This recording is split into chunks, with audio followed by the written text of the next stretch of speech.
So siguro nakita nila, and I was so surprised. Like, wow, first time yata, lahat sila kompleto. And then, But Senator Cheese was not there. Wala po siya. Wala si Cheese. so, ganun pa rin. So, Wala, hindi sila ko. Sinungaling ka naman eh. Yun, itong si Erwin Tulfo dito kay Ma'am Pinky Web ang ating pag-uusapan dito sa video na to.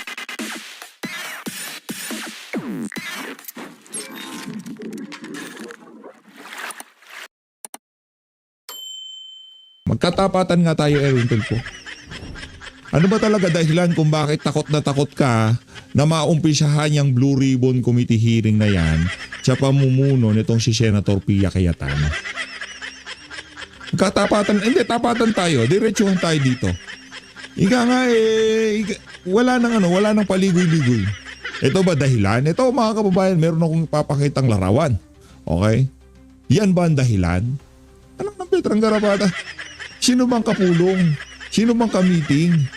Itong si Erwin Tulfo, di ko binibigyan ng kulay to ha. Kasi ngayon mahirap na ngayong mga panahon na to. Pero base sa aking naaalala dito sa lahat ng kaganapan na to, ito si Jingo Estrada, hindi natin nakita nakipag-meeting dyan sa mga diskaya na yan, okay? Maliban dito kay Tuta Soto, ay dito kay Ping Lacson Boytago, ito rin palang si Erwin Tulfo, nung senador, nung congressman siya dyan sa House of Representatives, nakakapulong niya pala itong mag-asawang diskaya. Ayaw kong bigyan ng kulay yan. Nakakulong niya ang mag-asawang diskaya na yan dahil nga sa mga maanumalyang flood control project. Ang tanong, Mr. Vice Chairperson ng Blue Ribbon Committee nung panahon nitong si Tuta Soto, nitong si Ping Lacson Boytago, anong pinag-usapan nyo ng mga diskaya? Diba? Anong pinag-usapan nyo ng mga diskaya? Ito po mga kababayan. Nagtatanong lang ako. Walang kulay ito. Kumbaga nagtatanong lang. Hindi ko alam kung anong pinapag-usapan nyo. Marami nagpalutang nito mga larawan na ito. Magagawa ko sa PH Shop. Di kailangan kong ipakita to sa ating mga kababayan. Kasi isa ka sa mga gumugusto na hindi talaga matuloy ang investigasyon.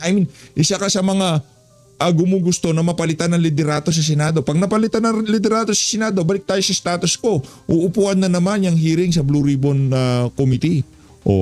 Ayan ang sasarap ng pagkain nyo. Di ba? Ano yan? Ako ayaw ko talagang ayaw kong magbigay ng anumang kulay dito. Pero Senator Erwin Tulfo, meron ho kayong dapat ipaliwanag. Di ba? Ayan mga kababayan, tingnan nyo naman yan. Anong dahilan kung bakit nagpunta sa opisina mo yang mag-asawang diskaya na yan? Anong napag-usapan nyo? Pilit nyong ikinakabit itong si asawa nitong si Senator Rodante Marcoleta sa mag-asawang diskaya. Base sa aking naalala, wala pa akong nakitang larawan ng mga diskaya nitong asawa ni Senator Rodante Marcoleta. Pero ikaw, kasama mo pa kumakain ng steak, kasama mo pa kumakain ng malalaking sumpo, tiger prawn. Ano ba yan? Ito pa. Sino yan? Yan ho yung kasama rin nila dito sa larawan na to. Wala akong gustong dito. Kasi sinasabi ng administrasyon, mag-asawang diskaya dapat maparusahan yan. Dahil nga sa contractor sila ng mga palsipikadong flood control project. Yan ang sa kanila, di ba? Yan ho. Anong meron? Kaano-ano mo yan? Pinsan mo? Kamag-anak mo? Hindi, nagtatanong lang naman ang ating mga kababayan. Wala tayong pinaparatang dito sa mga larawan na to. Kapit lang. Yan ang sinasabi ko sa iyo. Erwin Tulfo, Erwin Tulfo, kapit lang. Kapit bisig kayo nitong si Tamba ni Martin Romuald.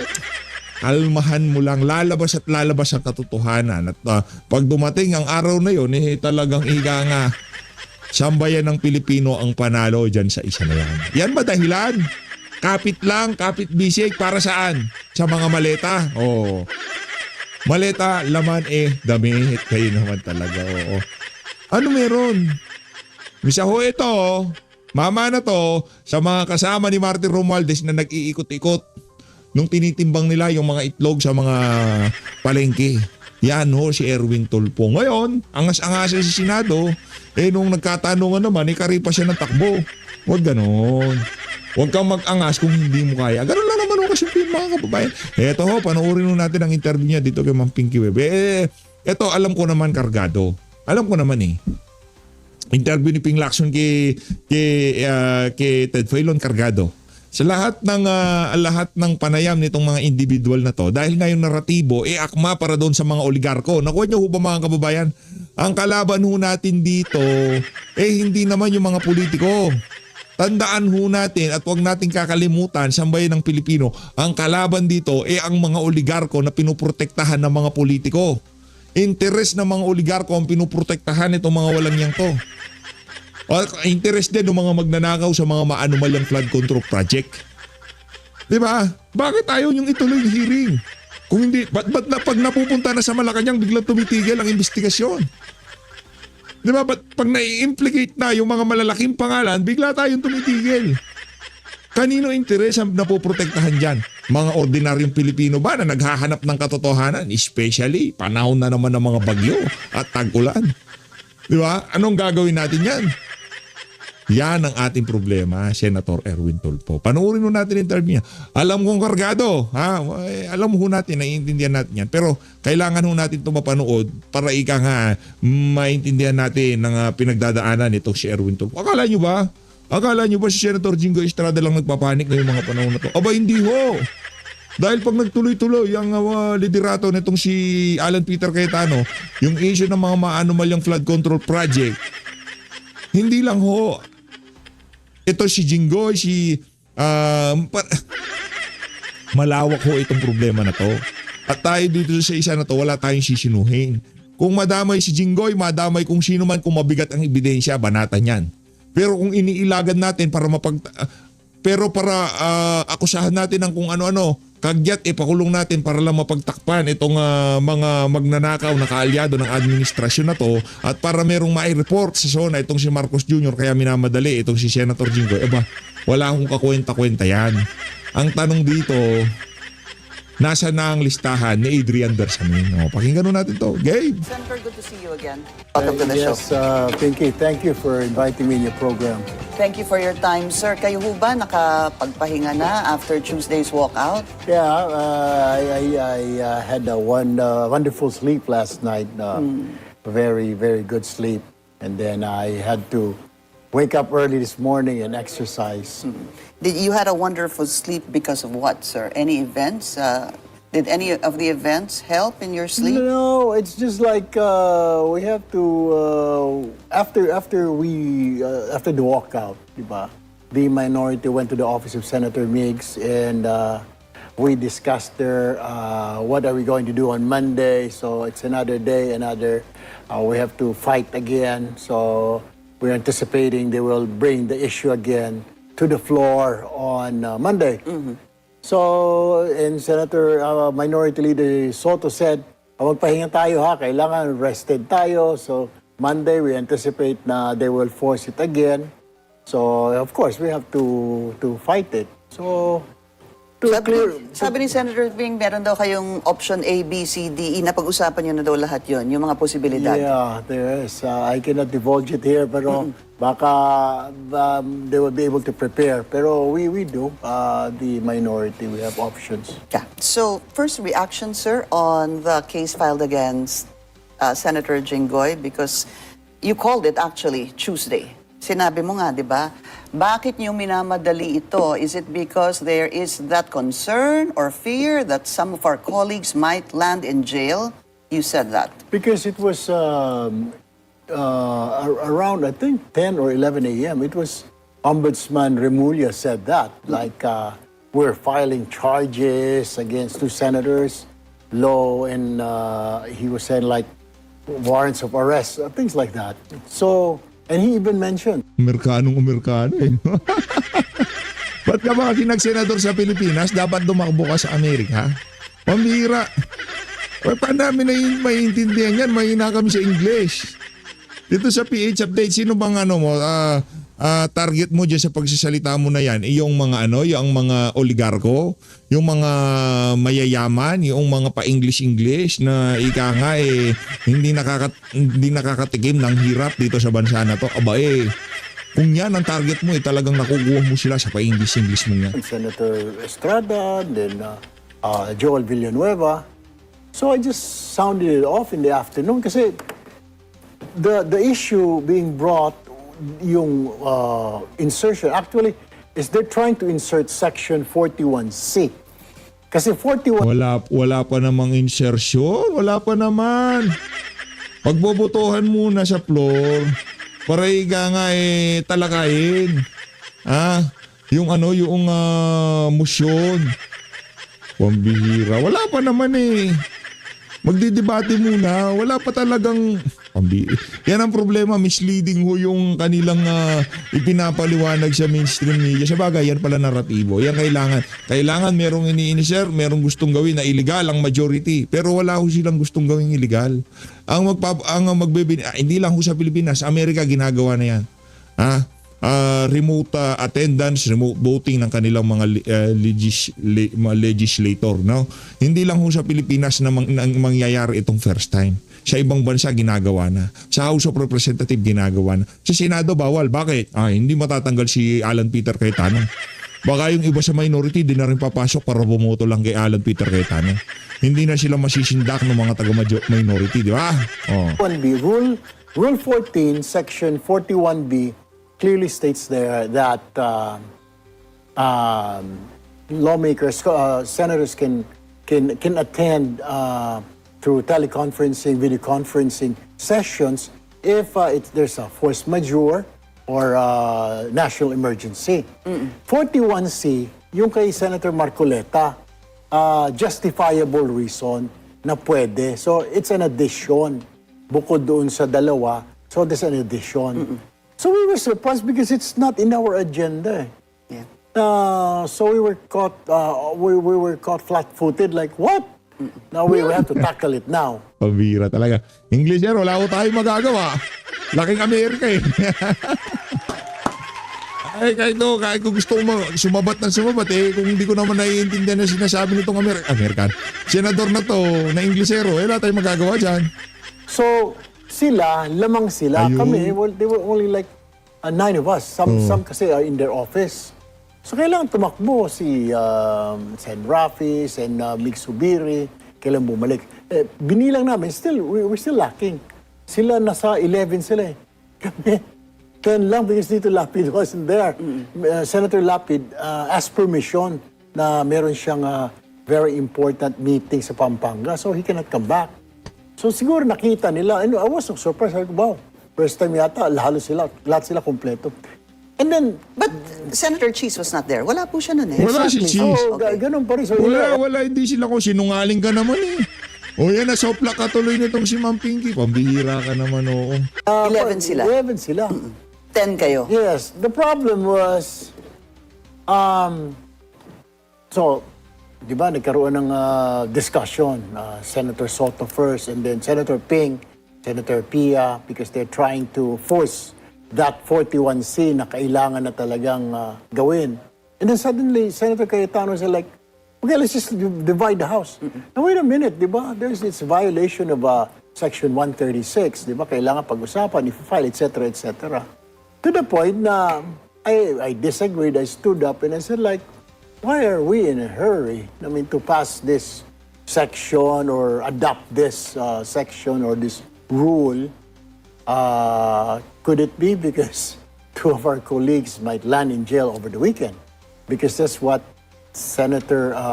Ombudsman Remulla was saying. Hindi. Baka yun na pag-uusapan sa minority. Ginamit pa si Ombudsman na nanahimik. Sa bagay, magkakatropa naman pala kayo. A warrant of arrest may come out soon against 2 of our colleagues. Hindi naman po talaga bulaga yun dahil sinabi naman talaga ni Ombudsman on Tuesday yon. And in fact, he said, a case will be filed on Thursday dahil walang pasok ng Wednesday. Right, Yun right. po yung kanyang sinabi. Right. Kaya't nalaman niyo po yun. At of course, even those who saw the press conference of Nalaman Ombudsman. namin na ganun. Pero yung pipilitin nila that day, that Wednesday afternoon. Tuesday. No, it's Wednesday. It happened on Wednesday. The walkout was Wednesday. Okay, sorry. So, hanggang Wednesday lang kami. Tama. Wednesday. So, what happened was, nagulat kami, di ba? So, teka muna, Pinky, kasamahan mo eh, di ba? Alam mo, napaka-stupid mo naman kung hindi mo mag-gets na pinipilit nila. First, nawala sila for 1 hour and a half. May caucus sila. Akala naman namin yung caucus nila is all about pagbibigay na naman ng committee chairmanship. Akala namin yung caucus nila is about impeachment. Ayun pala pagkatapos nila after 1 hour and a half, itong pag-uusapan namin. Yeah, and yun yung sinabi niyong pinamudmud. Kayo po Exactly. naggamit nung Right. pinamudmud yung dokumento sa inyo. Exactly. Kaya nagulat kayo. But Senator Ping was saying, in spite of that, meron na kayong plano.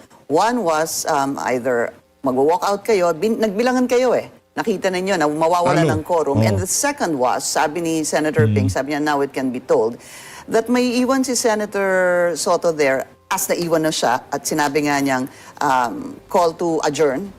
We can call up, pwede tayo magbilangan, hanap tayong quorum. Or the second was really, boboto din siya in favor of the resolution or the motion Right. para pwede siyang mag-motion for reconsideration. On Monday. On Monday. That came up when Senator Mix came down. May kita mo sa video. Senator Mix was counting us. Like, Kita ko yun, tapos nakita, and then he looked on the other side. So he was thinking like, then bumulong siya eh. If we walk out, there'll be no more quorum. So when I stood up, may plano na pala sila. So I was still talking. He was already making signs na, let's go, let's go. So patapos ko, let's go, let's go, let's go. Naglulukuhan na tayo rito. That's what he said. So we all packed up. He said also, paglabas niya, it's a travesty of our rules. Okay. Sir, so sabi ni Senator Ping that a warrant of arrest, But keeping lang ang kinukot, hindi ba pwede yung halimbawa nagkasakit, wag naman sana na ako noon, nagkasakit yang si Erwin Tulfo na hospital, meron siyang bill, hindi ba pwede yun? Ayaw ba ninyo yun? Na ika nga makapagsalita, makaboto? Dahil nga yung gustong mangyari ni Senator Rodante Marcoleta, hindi lang para sa mga partikular na individual o senador ang magbebenepisyo diyan sa pag-aamenda na yan. Di ba? Para sa lahat. At wala ko tayong nakikitang mali dyan. Dahil yung mga senador, kahit na nakulong yan, hindi pa naman guilty yan. Diba? Meron pa rin silang mandato na ibinigay sa kanila ng sambayan ng Pilipino. Meron pa silang gagampan ng trabaho. Ngayon, kung hindi na nila magampanan yung trabaho nila dahil nga pinakulong sila, dahil sa pagigipit, dahil sa politika, ayaw-ayunan yung mga kalokohan ng administrasyon na to, lugi na naman ho sa sambayan ng Pilipino. Wala akong kaibahan yun doon sa mga maanumalyang flood control project. likely could come out in 24 to 48 hours. That means could be Friday or Monday kay Senator Jinggoy Estrada if the Sandigan Bayan issues one. Let's look at the numbers. Pag-usapan po natin yung numero. Kasi right now, they are at 12 dahil wala po si Senator Bato. Kayo po ay 11. Pag magkaroon po ng warrant of arrest, 11 versus 11. What happens with an 11 versus 11, sir? Well, status quo. I mean, kasama yung Senate President, 11 lang sila. Kami 11. Para magkaroon ng movement, we just need one to movement's chairmanship. But not the Senate presidency because in our rules, there should be 13. Ay kung wala kaming 13, was only 12, then yung movement lang is from the Senate pro tempore and then the chairmanship of the various committees. Majority leader, pwede ho din yun. Yes. Kasama yun. Kasi boboto yun eh. Okay. We have to vote for the majority leader and pro tempore. There are two scenarios here because even the ombudsman said there could also be another case that will be filed and we Yan are... ang inaabangan nila, yung mga kaso, yung mga makukulong nilang mga kasama. Di ba? Yung mga makukulong nilang colleague. Diyan nag-i-enjoy yung ibang mga senador. Hindi ito si, hindi ko lang kung nag-i-enjoy siya. Tanungin na siya, nag-i-enjoy ka pa? Na makukulong yung mga kasama mo sa Senado. Senator Erwin. Assuming this could be Senator Joel Villanueva. Sir, iwan po natin sa 11-11. Sabihin po natin, may lumipat. Do you honestly think, sir, at this stage, na dito sa 11, meron pang posibleng lumipat sa inyo? Yeah. You think so? Sa amin, going to them, Hindi, sila po from them, from the nalilipat sa inyo. majority, going to the minority, I think so. Pagkatapos nyo silang pagkatapos nyo lang na umaaksa kayo na ganun ang lagawin nila sa inyo. Hindi. Masaol pa sa hudas ang manghuhuda sa kanila. Di ba kayong mga tulpo, wala nang bago sa inyo yan. Diba Duterte kayo dati? Dahil nga kaibigan mo tong kapit-bisig mo, kapit-bisig lang. kapit-bisig lang kayo dalawa ni Martin Romualdez. Di ba? Kasi nga, Sabi ko sa'yo. nagbibiroan kami, mga body language nila during Wednesday. May kita mo naman na some of them. Gusto Some na are lumipat. quiet. One wasn't there. Si Senator Cheese yun, ako na po magsasabi, okay? No one was quiet. I mean, napansin nila na dati daw bubbly yung tao na walking around, keeps on talking. And then the other one is like, well, listening lang. So, nakikita mo actually three people. So, nakikita nila na pwedeng kausapin. So, I really don't know. So, what's you happening. don't think at this stage, sir, na may kaso na po si Senator Jinggoy, may posibleng kaso si Senator Joel that they will band together more strongly at kayo po, alam ko, sinabi ni Senator Ping, solid ho kayo? Yeah, well, that's what Ombudsman Remulla said, di ba? So warrants of arrest that will come out very, very soon. So, the 11, I'm 100% sure na walang lilipat sa 11 dito sa going to the majority. I Yung don't think kayo, yung SB 11, kumbaga. so. 11, no. Oo, solid yun. Yeah, Pero sa definitely. kabila may nakikita kayong posibleng tatlo. Yeah, tatlo. Doon Pwedeng sa si- body language nila. So yung body doon language si Senator Loren, Could that's be, still a could be. likelihood. Senator Cheese? Because Senator Lauren, she has a lot of friends. I mean, both sides naman eh. Barkada niya sila Senator Mig Migs. Subiri, di ba? Very close siya dyan. Senator Win Gatchalian, Senator JV. Nakakausap niya yan, mga yan. And so is Chis Escudero. Senator Chis is a barkada of Senator JV and Senator Win. And my brother, Rafi, barkada niya yan. So let me ask you, sir, kung gustong lumipat ni Senator Cheese, accepted po siya sa inyo? Depende yan. I mean, we'll have to talk about it. Tapos yung senior members namin na nakakaalam dyan. I mean, sasama lang naman ako because I'm not very familiar yet at this point.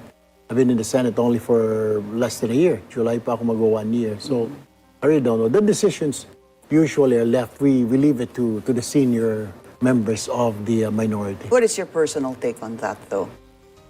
What?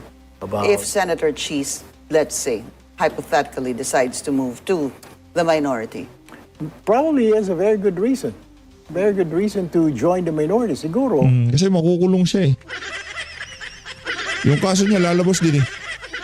Ayun, pagka itong si Cheese, nagpunta ng minority, wala na, tapos na. Pero hindi pa impeach si Bip Sara. Siguro ano bang vetting process nila ganito, sang-ayon ka ba sa Chacha? Hindi character change ha, yung charter change. Ngayon kung sang-ayon ka, malamang sa malamang pwede ka pumasok sa kanila. Ngayon kung hindi ka naman sang-ayon sa mga kabalbalan nila, wala kang pong sa minority na magiging majority kung sakaling sumama ito si Cheese. Baka may makikita siya na he believes what we believe in. Ano? Anong believe? Yung hindi paggalgal sa mga maanomalyang flood control project. we'll need to take a very short break. We'll continue Bilis ah. Joe? Monday. Kasi nga, itong motion to allow participation, voting remotely, personally, sir, kayo, are you open to this? Isasantabi ko na po yung proseso, Kasi medyo controversial yon. I know ang gusto ninyo yung tamang proseso. Sabihin po natin masunod ang tamang proseso. Yung particular motion na yon, sang-ayon ho ba kayo doon o hindi? Gusto ko marinig, di ba? Sinasabi kasi doon na magkakaroon ng video conferencing, teleconferencing, pwede mag-attend yung isang senator sa session and pwedeng bumoto. Justifiable reason. Anong justifiable reason? Other than force majeure, calamity, terrorism, war, saka national emergency. Anong other reason? Gusto mo rinig. Gusto mo naman rinig. Ngayon, kung meron silang maganda explanation, ito yung ika nga na justifiable reason. Pero other than those two na force majeure at saka ano pang reason? Siguro- Sick? Sick ka? Kaya kailangan mong pagaling, magpahinga ka, di ba? Anong reason? Siguro gamitin natin yung post ni Senator Robin Padilla, for example. Mahaba po yun. Sinasabi niya na ayaw namang hindi pumasok, di ba, ni Senator Bato. At saka kailangan let him do his job, sabi niya. Sa dami-dami ng mga bumoto sa kanya. At meron din siyang post ito, mamaya naman natin pag-usapan yan, yung sa force majeure. Dito muna tayo doon sa...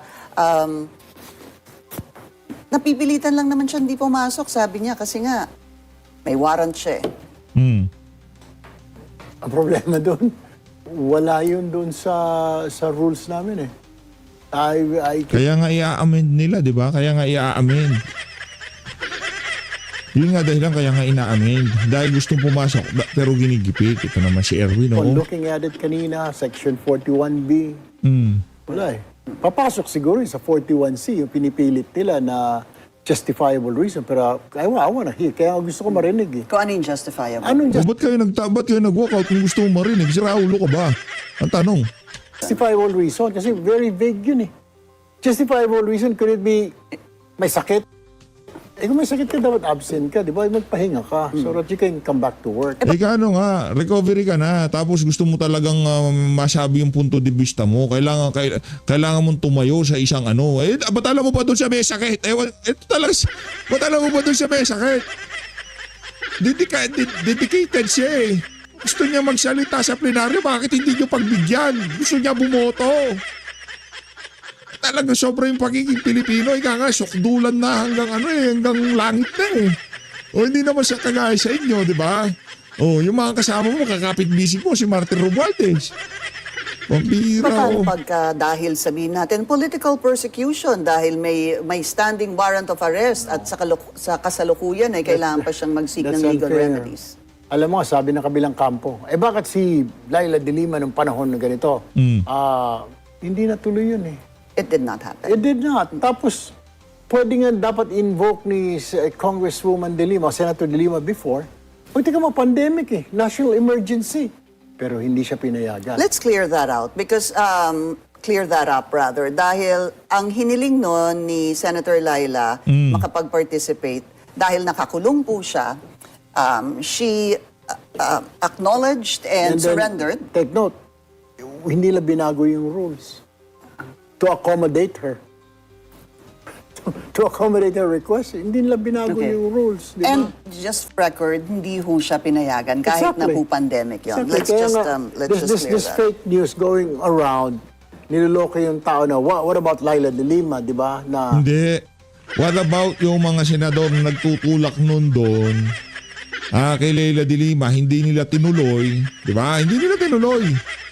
O ngayon dito, kung gusto pala talaga nila yon, o ngayon gusto na ng Senado, bakit ayaw na nila? Bakit? Dahil si Bato na yan, si Jinggoy na yan. Yan ang problema pagkatrapo ho yung mga ikangay na nasa Senado, kagaya nitong si Erwin Tulfo. Trapo eh. panahon na, kung tutuusin po pwede, kasi it was during pandemic, di ba? Pasok National po yun. emergency. Siyempre, may mga ika nga Diyos noon na ayaw talaga sa kanya, galit sa kanya. Diyos. Kaya hindi siya pinayagan. Let's take the case of Senator Jinggoy. Sabihin po natin Tingnan natin. Next administration. Tingnan natin, Erwin. Tingnan natin. ma-arrest siya. Same case as Senator Laila. Siya po ay submits to the law. Makukulong po siya. In a situation like that, would that be a justifiable reason for you? Kung, siguro kung pandemic, kung national emergency. Pero right now, Hindi po. there's no emergency, di ba? Okay. Wala namang force majeure right now. Kaya nga i-amend doon rules. Ang gulo mo naman. Ayoko na nga sa'yo. Punta na ako dito kay Atty. Gonzon. Alam naman Pambihira po ka. natin na kahit ano pong Usapang matino.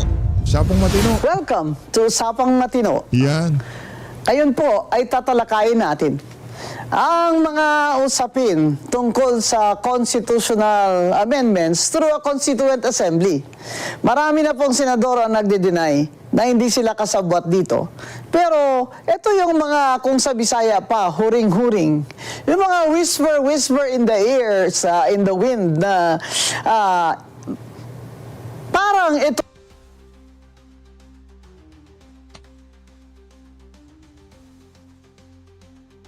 Ito ang plan B ng BBM gang para hindi manalo si VP Sara sa 2028. Dahil ang plan A na impeachment ay malamang na hindi po tatalab.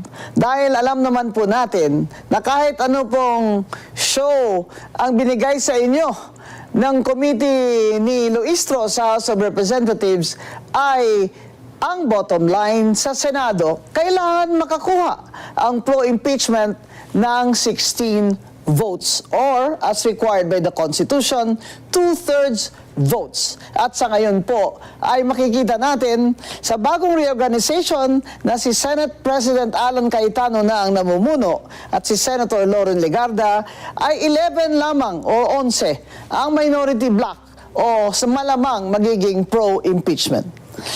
Sinasabi nila na baka naman ang isa dyan o dalawa ay hindi boboto dahil nag-abstain sila sa reorganization. Pero ngayon po, halata na that there is already a very divided Senate and there is a line clearly drawn between the majority bloc and the minority bloc who oppose the Senate presidency of Alan Peter Cayetano and probably will be the same senators who will vote guilty on the impeachment of VP Sara. Now remember, again, 16 votes po ang kailangan sa ating saligang batas. 16 votes sa mga senador ang kailangan para makonvict si VP Sara at siya ay ma-impeach, matanggal sa kanyang posisyon at ma-disqualify for life from holding public office. Now, imposible na po makakuha sila ng 16, hindi po ba? Kahit na po mag-absent si Senator Bato de la Rosa, ay 12 pa rin po ang nandyan ngayon sa Senado at ang 11 ay clearly malayo po naman ang 11 sa 16. Kaya yung pong plan B na pinag-usap-usapan ay importanteng malaman natin kung ito nga po ba ay may mga sinimulan at sino po ang nagsisimula ng mga planong ito. Now remember that the trust rating of President Bongbong Marcos now is very, very low. It is -15. This is the lowest satisfaction or survey ng presidente ng Pilipinas ever na ito yung pinakamababa. -15 sa social weather station ang survey ni President Bongbong Marcos. At lahat po ito ay dahil hindi po niya nasusolve ang mga malalaking problema na ating hinaharap. Number 1, walang nakukulong na malalaking isda o mastermind sa flood control ghost projects. Pangalawa, hindi niya nasusolve yung unemployment problem natin na halos 3 million na ng Pilipino ay walang trabaho. Number 3, ang inflation rate ay napakataas at ayon sa survey ay more than half na ng mga Pilipino ang nakaranas ng gutom. Yan po, inflation kasama ang fuel or energy crisis, yan po ang malaking problema hanggang ngayon ay hindi nasusolve ng BBM administration dahil ayaw ni BBM at ang kanyang mga financial advisors na huwag na munang kolektahin ang value-added tax sa fuel at kerosene at huwag na munang kolektahin ang excise tax sa fuel at sa mga kerosene. Yan po ang dahilan kung bakit hanggang ngayon ay hindi po nasusolba ang ating kahirapan sa fuel crisis. Hindi po masusolve ni BBM yan sa pag-import ng supply. Hindi po supply ang problema natin. Ang problema po natin, mga Pilipino, ay ang napakataas na presyo ng gasolina, krudo at ng kerosene. Usapang matino. At yan po sana ay masusolve ni BBM kung isuspend niya ang collection ng 12% Kung magpa-drug test siya kahit isuspindi yan, tapos bangag pa rin presidente, wala pa rin yan Tommy Gonzone. at excise tax sa fuel gasoline, diesel, and kerosene. Pero ayaw nila. Kasi may tinatarget po na collection ang Department of Finance para po magamit nila sa unprogrammed funds ni BBM sa ating budget. So ito yung gobyerno ni BBM na deficit na at nagbabayad ng utang ng mga 2 trillion a year at deficit ang ating budget. Ibig sabihin, hindi po nakakakolekta ng income o taxes ang ating gobyerno na sapat sa kanyang gustong igasta. Pero ang corruption index natin ay napakataas naman. Kaya sa buong Asia, ay sa corruption index ay number 3 or number 4 ang Philippines ngayon. At yan ang isa sa pinakamalakas na dahilan kung bakit ang satisfaction rating or dissatisfaction rating ni President Bongbong Marcos ay -15. Ngayon, dahil alam na rin natin na hindi nila kaya kumuha ng 16 votes to impeach Vice President Sara Duterte sa Senado, ay kaya po may mga bulong-bulungan na binulgar o nilagay na sa labas, isinawalat na ni Senator Amy Marcos ang Plan B ng BBM gang, which is to amend the Constitution para mag-extend ng term si BBM at extend ng term ang mga congressmen at senador at as a result, wala nang eleksyon sa 2028. Sinasabi nila it is far-fetched, but no.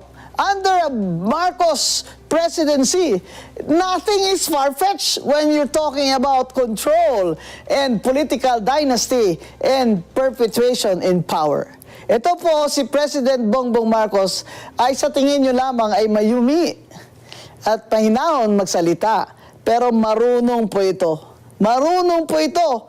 Nakikita naman natin sa strategy na lahat ng oposisyon ay kinakasuhan. Kasama na ngayon si Senator Rodante Marcoleta. Kaya pakinggan natin ang kapatid ng presidente, ang kanyang ate, si Senator Amy Marcos, sa kanyang privilege speech tungkol sa planong mag-amenda ng Constitution through a Constituent Assembly.